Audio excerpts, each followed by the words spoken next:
ማለት ነው? ክርስቶስን የምንመስል ከሆነ አዲስ ፍጥረት እንሆናለን ማለት ነው በአዲሱ ዘመን። ያ ያለፈው የኃጢአት ጊዜ አልፏል። አሁንሳ አዲስ ሆኗል። እኛ ከተለወጥን ነው አዲስ የሚሆን። እኛ ሳንለወጥ አዲስ የሚሆን ነገር የለም ምእመናን። ይህንን ማወቅ ያስፈልጋል። ለመሆኑ ቅዱስ ጳውሎስ ክርስቶስን ምሰሉ የሚለን ክርስቶስ ማን ነው? መጀመሪያ እስኪ ስለ ክርስቶስ የተወሰነ ነገር እንይ። ክርስቶስ ማለት ማን ነው? ስለ ክርስቶስ ማን ነገረን ካላችሁ የመጀመሪያው ስለ ክርስቶስ የነገረን መንፈቅ የሚቀድመው በእድሜ የሚበልጠው መጥምቁ ዮሐንስ ነው የነገረን። ቀደም ሲል ካህኑ ቅዳሴ ያስቀደሳችሁ ሰዎች ሲያነቡ ሰምታችኋል፣ ወንጌሉን ማለት ነው። የዮሐንስ ወንጌል ምዕራፍ 1 ቁጥር 15 ጀምረን ማየት እንችላለን። ዮሐንስ ሰማዕቱ በእንቲአሁ፣ ዮሐንስ ስለሱ ምስክር ሆነ መሰከረ ይለናል። ስለማን? ስለ ክርስቶስ። ስለ ክርስቶስ ማንነት ሊናገር ነው ዮሐንስ መጥምቅ። መሰከረ ምን ብሎ?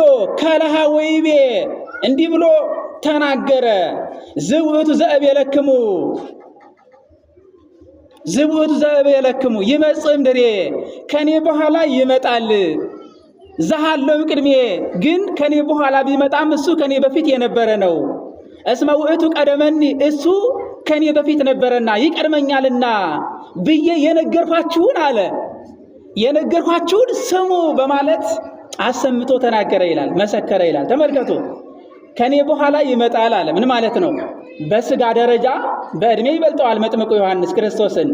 ምን ያህል? 6 ወር ይበልጠዋል። ሁላችሁም በሉቃስ ወንጌል ምዕራፍ 1 ላይ እንደምታዩት ምንድነው ያላት? የእግዚአብሔር መልአክ እመቤታችንን ሲያበስራት እነሆ ከዘመዶችሽ ወገን የምትሆን ኤልሳቤጥ ከጸነሰች ስንት ወር ሆኗታል ነው ያለ? ስንት ወር ሆኗታል አለ? 6 ወር ሆኗታል። ለእግዚአብሔር የሚሳነው ነገር የለምና አይደል ብሎ የተናገረው። ስለዚህ መንፈቅ ይበልጠዋል ማለት ነው። መጥምቁ ዮሐንስ ማንን? ክርስቶስን በመንፈቅ ይበልጠዋል ማለት ነው። በመንፈቅ ይበልጠዋል። ስለዚህ ከኔ በኋላ ይመጣል አለ። በስጋ ስለሚበልጠው በእድሜ ማለት ነው። በመለኮታዊ ባህሪው ደግሞ ከሱ በፊት የነበረ ስለሆነ ምን አለ? ነገር ግን እሱ ዘሃሎም ቅድሜ፣ ከኔ በፊት የነበረ ነው አለ። ለምን? እስመ ውእቱ ቀደመኒ፣ ከኔ በፊት የነበረ እኔን የፈጠረ ነው። ስለዚህ ይህንን ያልኋችሁን ሰምታችኋል። ዝውእቱ ዘእቤለክሙ ያልኋችሁ ይሄ ነው፣ እንደዚህ ያልኋችሁ ይሄ ነው በማለት ስለ ክርስቶስ መሰከረ ይላል። ለመሆኑ ይህንን ቃል መቼ ተናገረው ቢባል መጥምቁ ዮሐንስ በዮርዳኖስ ማዶ በቢታንያና በቤተራባ መካከል ብዙ ሰዎችን እያጠመቀ እያለ፣ ለንስሐ በሚያበቃ ጥምቀት እያጠመቀ እያለ ይላል። እያጠመቀ እያለ በኢየሩሳሌም የነበሩ አይሁድ ይሄ በዮርዳኖስ አካባቢ የሚያጠምቀው ሰው ማን ነው? ሄዳችሁ ማንነቱን ጠይቃችሁ ነው ብለው የተወሰኑ ሰዎችን መርጠው ላኩ ይላል። ካህናትና ሌዋውያን ላኩ ይላል። መጡና ጠየቁት። አንተ ማን ነህ? ክርስቶስ ነህ አሉት። አይደለሁም አለ። አሁን ነቢይ ቢሆን ኑሮ ነኝ ይል ነበር። ገንዘብ ለመሰብሰብ ማለት ነው፣ ለመሸቀል፣ ብዙ ሰው ለማስከተል። አሁን ለክርስቶስ የሚኖር ነቢይ የለም። በነገራችን ላይ አሁን ሕይወቱን እንደነ ቅዱስ ጊዮርጊስ እንደነ ቅዱስ ጳውሎስ ለፈጣሪው የሚሰዋ ነቢይ የለም፣ ሐዋርያ የለም። አብዛኛው ጊዜ እነዚህ አስተማሪ የሚባሉ ሰዎች በተለይ እግዚአብሔር አናገረኝ፣ እግዚአብሔር ነገረኝ፣ እግዚአብሔር ከኔ ጋር ነበረ የሚሉ ሰዎች ሽቀላ ነው የጀመሩት ምእመናን። ይህንን ማወቅ እንዴት ያቅታል ምእመናን? እኔና እናንተን እኮ እግዚአብሔር ማእመራን ልባውያን አድርጎ ነው የፈጠረን። ይህንን ማወቅ እንዴት ይከብደናል ምእመናን? በእርግጥ ምናልባት ሰይጣን ሸብቦብን ካልሆነ በስተቀር ይህንን ማወቅ አቅቶን አይደለም ምእመናን። ፊት ለፊት ካሜራ ደቅነ እግዚአብሔር ተናገረኝ። የኛ አባቶች እንደዚህ አይደሉም። የኛ አባቶች ካሜራ አያውቁም። የኛ አባቶች ካሜራ አይደለም ሰው እንኳን አያውቁም ምእመናን። የኛ አባቶች ከሴት ድምፅ ከሴት መልክ ተለይተው በገዳም የሚኖሩ አባቶች ናቸው ያሉን። ምናልባት አንዳንድ ጊዜ መንፈስ ቅዱስ አስተምራችሁ ነው ብለው ሲልካቸው መጠው ሳምንት አስተምረው ተመልሰው ወደ በዓታቸው ይሄዳሉ። የኛ አባቶች የኛ ነቢያት የምንላቸው እነዚህ ናቸው። በነገራችን ላይ ከዛ ውጭ የሆኑት እዚህ ከተማ ለከተማ የሚያውደለድሉ ነቢያት፣ እዚህ ከተማ ለከተማ የሚንጎራደዱ ነቢያት ነን ባይታዊ ነን ባዮች ሸቃላዎች ናቸው። ሸቀል ነው የጀመሩት ምእመናን። ሰማያዊ ቤታቸውን ሳይሆን ምድራዊ ቤታቸውን እየሰሩባችሁ ነው። ምእመናን መጠንቀቅ ያስፈልጋል። ስለዚህ ዮሐንስ መጥምቅ አንተ ማን ነህ? ክርስቶስ ነህ ሲባል አይደለሁም አለ። አይደለሁም፣ የኛ አባቶች አይደለሁም ነው የሚሉ። ኤልያስ ነህ? አይደለሁም። አሁን እኮ መጥምቁ ዮሐንስ ኤልያስን መሆን ይችላል። በነገራችን ላይ ኤልያስ ነብይ ነው። 40 ቀን ጾሟል፣ ጸልዮአል፣ አልበላም አልጠጣም። ታላቅ ነብይ ነው። እንደ መጥምቁ ዮሐንስ ግን ሊሆን አይችልም። ለምን ካላችሁ ጌታን ያጠመቀ መጥምቁ ዮሐንስ ስለሆነ። ጌታን ያጠመቀ መጥምቁ ዮሐንስ እንጂ ኤልያስ አይደለም። ኤልያስ ለማጥመቅ አልበቃም። መጥምቁ ዮሐንስ ግን በቅተዋል። ስለዚህ ምን አለ? ኤልያስ አይደለሁም አለ። የኤልያስን ያህል ክብር የለኝም አለ። አይ የኛ አባቶች የኤልያስን ያህል ብቃት የለኝም አለ። የኤልያስን ያህል በረከት የምሰጥ ሰው አይደለሁም አለ። የኤልያስን ያህል ነብይ አይደለሁም አለ። ታዲያ እስከ ነቢያት ወገን አይደለሁም አለ። ታዲያ ማን አንተ? ኤልያስን ካልሆን ክርስቶስን ካልሆን ከነቢያት አንዱ ካልሆን ለምንድን ነው የምታጠምቅ አሉት ማለት ነው። ምን አለ ከዛ እሱ? አይ እኔ አለ ለንስሐ የሚያበቃ ጥምቀት አጠምቃቸዋለሁ። እኔ በውሃ ነው ማጠምቃቸው፣ ከኔ በኋላ የሚመጣው እሱ ግን በምን ያጠምቃቸዋል አለ? በመንፈስ ቅዱስና በእሳት ያጠምቃቸዋል። በመካከላችሁ ቆሟል፣ እናንተ አታዩትም፣ እኔ ግን አየዋለሁ። ከኔ በኋላ የመጣ ነገር ግን ከኔ በፊት የነበረ የእግሩን ማሰሪያ ወይም ደግሞ ጠፍር እንኳን ልፈታለት የማይገባኝ ሰው ነኝ እኔ አለ። ትሕትናውን ሲያሳይና መጥምቁ ዮሐንስ የኛ አባቶች ትሕትና ይሄ ነው። የኛ የቤተ ክርስቲያን ትሕትና ይሄ ነው እንጂ አደባባይ የወጣ ትሕትና የለንም። አደባባይ የወጣ በረከት፣ አደባባይ የወጣ ክብር የለንም። በእኛ ቤተ ክርስቲያን ውስጥ እንዲህ አይነት እንቁ የሆኑ አባቶች አሉን። ስለዚህ እሱ ነው አለ። ክርስቶስ ማለት እሱ ነው። እስመም ተረፈ ዚአቡነ ሳይነ ንሕነ ኩልነ ጸጋ ሀየንተ ጸጋ በዲበ ጸጋ። እኛ ሁላችንም ከእሱ ከሙላቱ ተቀብለናል፣ በጸጋ ላይ ጸጋ ተሰጥቶናልና። ኦሪት በሙሴ በኩል ተሰጠችን።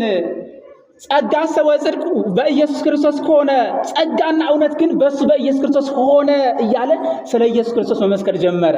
ጸጋና እውነት ማለት ወንጌል ማለት ነው። ወንጌል ማለት ደግሞ ሕገ ነፍስ ናት። ስለ ነፍስ ሕይወታችን የምትናገር፣ ስለ መንግሥተ ሰማያት ኑሯችን የምትናገር፣ በስጋዊ ሕይወታችን የምንደላደልበትን ድሎት የምናገኝበትን ሳይሆን በነፍሳችን እንዴት ከብረን እንደምንኖር የምትናገር ማለት ነው። ሕገ ነፍስ ወንጌል ማለት ነው። ለእግዚአብሔርስ አልቦ ዘርዮ ግሙራ፣ እግዚአብሔርንስ ከቶ ያየው የለም። አላ ወልድ ዋሕድ ውስተ ጽናብሁ ዘሃሎ ውስተ ጽናብሁ እቱ ነገረነ። ነገር ግን በእቅፉ ያለ ተቀዳሚ ተከታይ የሌለው ወልድ ዋሕድ ይሄ እኔ የምነግራችሁ ኢየሱስ ክርስቶስ እሱ ነገረን አለ። ኢየሱስ ክርስቶስ ማለት እሱ ነው አለ። ይህንን እየተናገረ ባለበት ሰዓት አምላካችን መድኃኒታችን ኢየሱስ ክርስቶስ እሱ በሚያጠምቅበት አካባቢ እነሆ አልፎ ሲሄድ ተመለከተ ይላል። አያችሁ አለ። ወይቤነዋ በግዑ ለእግዚአብሔር ዘያአትቶ ያሴስል ኃጢአት ዓለም። ቅድም ያልኋችሁ የነገርኋችሁ የዓለምን ኃጢአት ለማስወገድ የመጣው እነሆ የእግዚአብሔር በጉዮ፣ እነሆ የእግዚአብሔር በግ፣ እነሆ የእግዚአብሔር በግ ብሎ ጠቁሞ አሳያቸው። የእግዚአብሔር በግ የዓለምን ኃጢአት ምን የሚል የሚያስወግድ፣ የዓለምን ኃጢአት የሚያርቅ ማን? ክርስቶስ። እነሆ የእግዚአብሔር በግ፣ ለዓለም እንደ በግ ሊታረድ የመጣ የእግዚአብሔር በግ እነሆ ብሎ ጠቁሞ አሳያቸው ይላል። እንግዲህ የኛ አምላክ ኃጢአትን ለማራቅ የመጣ ነው ማለት ነው። ኃጢአት የሌለበት ነገር ግን ኃጢአትን ሊያርቅ የመጣ ማለት ነው። አምላካችን ኢየሱስ ክርስቶስ በዚህ ምድር ላይ ሲመላለስ አንድም ኃጢአት አልሰራም።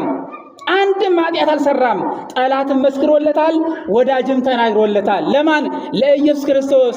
ከጠላት መካከል ማን ተናገረለት ብላችሁ አትጠይቁኝም? ጲላጦስ በሚመረምረው ጊዜ ተመልሶ ሄደና ለአይሁድ ዋርቦ ዘረከብኩ ኃጢአተ፣ በእሱ ላይ ምንም አይነት ኃጢአት አላገኘሁበትም ብሎ ተናገረ ጲላጦስ። ክርስቶስን የሰቀለው 40 ጊዜ የገረፈው ጲላጦስ አይሁዳውያን እንደፈለጉ እንዲያደርጉት አሳልፎ የሰጠው ጲላጦስ በፍጹም ምንም አይነት ኃጢአት አላገኘሁበትም ብሎ ጠላት መሰከረለት ለክርስቶስ። በሌላ በኩል የሱ ወዳጅ የሆነው ነብይ ደግሞ ምን አለ? ነብይ ይገብር ኃጢአተ በዲበ ምድር ይቤ ይገብር ኃጢአተ በዲበ ምድር። ነቢይ ይገብር ኃጢአተ በዲበ ምድር ነቢይ የተባለ ክርስቶስ ነው። ክርስቶስ በዚህ ምድር ላይ ምንም አይነት ኃጢአት አልሰራም። ወኢተረክበ ሐሰት ውስተ አፉ በአንደበቱ ምንም አይነት ሐሰት አልተገኘበትም ብሎ ወዳጅ ደግሞ መሰከረለት። ስለዚህ ክርስቶስ ዓለምን ከኃጢአት ሊያርቅ የመጣ እንጂ ኃጢአት ያለበት አምላክ አይደለም። ስለዚህ ክርስቶስን ምሰሉ ማለት ምን ማለት ነው? በሌላ በኩል ኃጢአት የሌለበትን ክርስቶስ ምሰሉ ማለት ነው። ከኃጢአት ርቃችሁ ኃጢአት የሌለበትን ክርስቶስን ሁኑ ማለት ነው። ቅዱስ ጳውሎስ ያስተምር አያችሁ። ማንም በክርስቶስ ቢሆን አዲስ ፍጥረት ነው። ልክ እንደ ክርስቶስ ከኃጢአት ሩቅ ሁኖ በክርስቶስ ቢሆን ልክ አሁን መናፍቃን እንደሚሉት አይደለም። መናፍቃን አሁን እችን የሚተረጉሟት ምን ብለው ነው? ማንም በክርስቶስ ቢሆን ማለት ማንም በክርስቶስ ቢያምን አዲስ ፍጥረት ነው። ስራ አያስፈልግም ነው አይደል እንዴ? ስራ አያስፈልግም ነው። ቅዱስ ጳውሎስ ለመናገር የፈለገው ግን ይሄ አይደለም። እምነትማ እኮ ሁሉም አለው። አጋንንትም እኮ እምነት አላቸው አይደል እንዴ? በሐዋርያት ሥራ ምዕራፍ 19 ላይ ተመልከቱ። ምን አለ ይላል? ጋኔኑ ምን እያለ ጮኸ ነው የሚለው? ለኢየሱስ እኔ አምኖ አለ። ኢየሱስን አምነዋለሁ። ከዛስ ወለ ጳውሎስን አምሮ ጳውሎስን ምነዋለሁ፣ አውቀዋለሁ። ያዕቆብም ይናገራል፣ አጋንንትም ያምኑበታል ይላል። እምነትማ እኮ ሁሉም አለው። ዲያብሎስም እኮ በግዴታ እኮ ያምንበታል። እግዚአብሔር ፈጣሪ እንደሆነ እግዚአብሔር መጋቢ ዓለም እንደሆነ ያውቃል እኮ ያምንበታል እኮ። ነገር ግን ስራ የለው። አጋንንት ስራ የላቸው፣ መልካም ስራ የላቸውም። ስለዚህ መናፍቃን እንዲህ አይነቱን ትርጉም መተው ነው የሚያስፈልገው። ማንም በክርስቶስ ቢሆን ማለት ማንም ሰው ክርስቶስን ቢመስል ማለት ነው። ክርስቶስ የሚሰራውን ስራ ቢሰራ ክርስቶስ መጥምቁ ዮሐንስ እንደተናገረለት ከኃጢአት ልክ እንደ ክርስቶስ ሩቅ ቢሆን የተለየ ቢሆን ምን ፍጥረት ነው አለ? አዲስ ፍጥረት ነው። አያችሁ፣ ከአዲሱ ዓመት ጋራ ከአዲሱ ዘመን ጋራ አዲስ ፍጥረት ይሆናል። ያ ያለፈው የኃጢአት ዘመን ያልፋል። ያለፈው የኃጢአት ዘመን፣ ያለፈው የመግደላዊት የኃጢአት ዘመን፣ ያለፈው የጴጥሮስ የመሳሳት ዘመን ያልፋል። ታዲያ አሁን ምን ይሆናል? አዲስ ፍጥረት ይሆናል። በማን? በክርስቶስ ሁሉም ነገር አዲስ ይሆናል ብሎ ቅዱስ ጳውሎስ ተናገረ። ስለዚህ ምእመናን እንግዲህ ከታሪኩ እንደተረዳ ነው ክርስቶስ ማለት ይህ ነው ማለት ነው። መጥምቀ መለኮት ዮሐንስ እንዳብራራው እንደተነተነው እንደመሰከረለት ክርስቶስ ማለት ይህ ነው። እኔና እናንተ መሆን ያለብን ክርስቶስን ነው። በሌላ በኩል ክርስቶስን መምሰል ማለት ክርስቶስ እንደጾመ ምን ማለት? መጾም። ክርስቶስ እንደጸለየ መጸለይ። ክርስቶስ እንደሰገደ መስገድ። ክርስቶስ ጾሞልኛል እኔ መጾም የለብኝም ማለት አይደለም። በነገራችን ላይ ክርስቶስ ጸልዮልኛል እኔ መጸለይ የለብኝም። ክርስቶስ ሰግዶልኛል እኔ መስገድ አይጠበቅብኝም። ላበት እንዲጠፈጠፍብኝ አያስፈልግም። ፊት የመቆሸሽ የለበትም ማለት አይደለም። ምእመናን እንደ ክርስቶስ መሆን ነው። እንደ ክርስቶስ መስገድ፣ እንደ ክርስቶስ መጸለይ፣ እንደ ክርስቶስ መጾም ያስፈልጋል። ምእመናን እንደ ክርስቶስ መነኮሳት ወደ ገዳመ ቆሮንቶስ፣ እንደ ክርስቶስ ምእመናን ወደ ቆሮንቶስ ቤተክርስቲያን መምጣት ያስፈልጋል። እንደ ክርስቶስ ምእመናን ወደ ቆሮንቶስ ቤተክርስቲያን መጥቶ መጸለይ፣ መጾም፣ መስገድ፣ ቅዳሴ ማስቀደስ፣ ስጋው ደግሞ መቀበል ያስፈልጋል። ክርስቶስን መሆን ማለት በነገራችን ላይ ነው። ማንም በክርስቶስ ቢሆን ይህን ካደረግን አዲስ ፍጥረት እንሆናለን ማለት ነው። በስጋው ደግሞ እንታደሳለን፣ በቅዳሴው እንታደሳለን፣ በጸሎቱ እንታደሳለን፣ በወንጌሉ እንታደሳለን፣ በአባቶቻችን በረከት እንታደሳለን። ይህን ነው ማወቅ የሚያስፈልገው ማለት ነው። አዲስ ዘመን ሲመጣ ዝም ብሎ አዲስ ዘመን መቀበል አይደለም፣ ዘመንን ማሳለፍ አይደለም። በሌላ በኩል ክርስቶስን ለመምሰል በዋነኛነት እንድታነቡት የምጋብዛችሁ መልእክት የገላትያን መልእክት ነው። የገላትያ መልእክት ምዕራፍ 6 ከቁጥር 19 ጀምራችሁ አንቡት። 16 ፈቃዳተ ሥጋ አሉ። ቀጥሎ ደግሞ 9 የመንፈስ ቅዱስ ፍሬዎች ወይም መልካም ምግባሮች አሉ። ስለዚህ እኔና እናንተ 16ቱን ፈቃዳተ ሥጋ ወይም የሥጋ ፈቃዶችን ትተን ያ ማለት ከነሱ መካከል ጣዖት ማምለክ፣ መስከር፣ መስፈን፣ አድመኝነት፣ የተለያዩ ብዙ የሥጋ ፈቃዶች አሉ። እዛ ጋር ተቀምጠዋል። 16 ተቀምጠዋል። ዝሙት፣ ማመንዘር፣ ከዛ ነገር ወጥቶ 9 የመንፈስ ቅዱስ ፍሬዎች አሉ። እነዚህ የዋህነት፣ በጎነት፣ ቸርነት፣ ፍቅር የመሳሰሉት ተቀምጠዋል። እነዚህን ነገሮች በመያዝ እና በመተግበር ማንን መምሰል ይቻላል? ክርስቶስን መምሰል ይቻላል ማለት ነው። ከዛ ውጭ ግን አሁን የመጣውም ዘመን ምን አይነት ዘመን ነው የሚሆነው? የጨለማ ዘመን ነው የሚሆነው። አዲስ ዘመን አይሆንም፣ አሮጌ ዘመን ነው የሚሆነው። እንዲህ ይላል ቅዱስ ጳውሎስ። በነገራችን ላይ የመጨረሻውን ጥቅስ ልጥቀስና ልጨርስ ስብከቴን። በሮሜ መልእክቱ ምዕራፍ 13 ቁጥር 11 ላይ እንደዚህ ይላል፣ ከእንቅልፋችሁ የምትነሱበት ሰዓቱ አሁን እንደደረሰ ዘመኑን እወቁ ይልና እንዲህ ይላል፣ ሌሊቱ አልፏል፣ ቀኑ ቀርቧል ይላል። ምን አይነት ቀን ነው? ምን አይነት ቀን እንደሆነ ይነግረናል። ቀኑ ቀርቧል። እሱ ምንድነው? ወንግድ ፍምላይሌነ ምግባረ ጽልመት፣ የጨለመውን ስራ ከኛ አውጥተን መጣል ነው ይላል። አያችሁ፣ ቀኑ ቀርቧል ሲባል አዲስ ዘመን መጥቷል ሲባል የጨለመውን ስራ ከኛ አውጥተን መጣል ነው ይላል። የጨለማ ስራ ማለት ምን ማለት ነው? ሐሜት የጨለማ ስራ ነው። ዝሙት የጨለማ ስራ ነው። ሰው መግደል የጨለማ ስራ ነው። መስረቅ የጨለማ ስራ ነው። አለመጾም የጨለማ ስራ ነው። አለመጸለይ የጨለማ ስራ ነው። ስጋው ደግሞ አለመቀበል የጨለማ ስራ ነው። የጨለማ ስራ ስንቱ ይዘከዘክ። መጥፎ የተባሉ ተግባራት በሙሉ የምን ስራ ናቸው? የጨለማ ስራዎች ናቸው። እነዚህን የጨለማውን ስራዎች አውጥተን ከኛ መጣል ነው። ይሄ ከሆነ ማን መጥቷል አለ? ቀኑ ቀርቧል ማለት ነው። ቀኑ የተባለው ታዲያሳ ወንልበስ ወልተ ብርሃን፣ የብርሃንን ጋሻ አለ እንልበስ አለ። የብርሃን ጋሻ ማለት መጾም፣ መጸለይ፣ ስጋው ደግሞ መቀበል፣ ከኃጢአት ሩቅ መሆን፣ እርስ በርሳችን መተዛዘን፣ አንዱ አንዱን መርዳት፣ አለመገፋፋት፣ አለመቀናናት። አረ ይተረትራቸዋል። እያንዳንዱን ነገር እየተነተነ ያስቀምጣል ሐዋርያው ቅዱስ ጳውሎስ።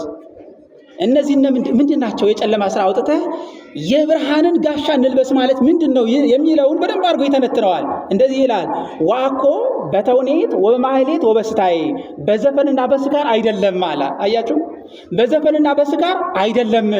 ይሄ የጨለማ ስራ ነው አለ። መስፈን መስከር የጨለማ ስራ ነው አለ። ዋኮ በዝሙት ወበምራት፣ በማመንዘርና በመዳራትም አይደለም አለ። ይህም የጨለማ ስራ ነው። በነገራችን ላይ ዋኮ በተሃመሞ ወበቅናት፣ በምቀኝነትና በቅናትም አይደለም አለ። እነዚህ ሁሉ የጨለማ ስራዎች ናቸው። ታዲያሳ አላ ልበስዎ ለእግዚእነ ኢየሱስ ክርስቶስ፣ ጌታችን ኢየሱስ ክርስቶስን ልበሱት እንጂ አለ። ምክንያቱም እሱ ዘፋኝ አይደለማ፣ እሱ ሰካራም አይደለማ፣ እሱ አመንዝር አይደለማ፣ እሱ ምቀኛ አይደለማ፣ እሱ ቅናተኛ አይደለማ። ከዚህ ወጣችሁ አለ። ማንን ልበሱት አለ? ጌታችን ኢየሱስ ክርስቶስን ልበሱት። ወኢትሐልዩ ፍትወተ ሥጋክሙ አለ። መጨረሻ ላይ ሲዘጋው ማለት ነው ምዕራፉን። ለስጋችሁ አታስቡ አለ። ለስጋችሁ አታስቡ። ከዚህ መውጣት ያስፈልጋል። ምክንያቱም አሁን እነዚህ የተናገርናቸው ነገሮች በሙሉ የምን አስተሳሰብ ናቸው?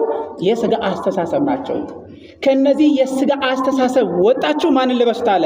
ክርስቶስን ልበሱት። በዚህ ሁኔታ ክርስቶስን ከለበስን ደግሞ ምን ይለናል? በሌላ በኩል ስለዚህ አለ ማንም በክርስቶስ ቢሆን ምን ፍጥረት ነው አለ? አዲስ ፍጥረት ነው። አሮጌው ነገር ወይም አሮጌው ዘመን አልፏል፣ እነሆ ሁሉም አሁን ምን ሆኗል አለ? ሐዲስ ሆኗል አለ። እንግዲህ ስለዚህ በዚህ አዲስ ዓመት ይህንን ነው ማየት ያለብን። እንደ ቤተ ክርስቲያን አዲስ ዘመን ስንቀበል ይህንን ነው የሚመስለው ምእመናን፣ እንጂ ዝም ብሎ ቀን መቀበል ዘመን መቀበል አይደለምና አምላካችን መድኃኒታችን ኢየሱስ ክርስቶስ በቅዱስ ጳውሎስ አድሮ የጻፈልንን ኃይለ ቃል መነሻ በማድረግ ከጀመርነን ጀምሮ እስከዛሬ ድረስ እስካሁን ድረስ በቸርነቱ ሳይለየን ሲያስተምረን ቆይቷል። ያስተማረን የገሰጸን አምላካችን እግዚአብሔር ስሙ የተመሰገነ ይሁን። ይህ አዲስ ዓመት ደግሞ ንስሐ የምንገባበት ወደ አምላካችን የምንቀርብበት ዓመት ይሁንልን። ወስብሐት ለእግዚአብሔር።